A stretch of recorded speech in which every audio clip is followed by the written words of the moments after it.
ઉત્તર ગુજરાતના જિલ્લાઓ જેમ કે બનાસકાંઠા, પાટણ, સાબરકાંઠા અને મહેસાણામાં ખેડૂતોને ખાતરની તંગીનો સામનો કરવો પડી રહ્યો છે.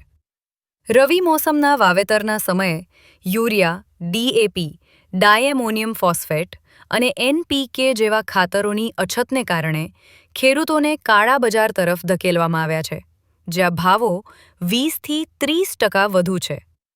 આનાથી ખેડૂતોમાં સરકાર વિરુદ્ધ ગુસ્સો વધી રહ્યો છે, કારણ કે તેઓ પાકના ઉત્પાદનને જોખમમાં મૂકીને મોસમી વાવેતર કરી શકે તેમ નથી. મુખ્ય મુશ્કેલીઓ: ખાતરની અછત.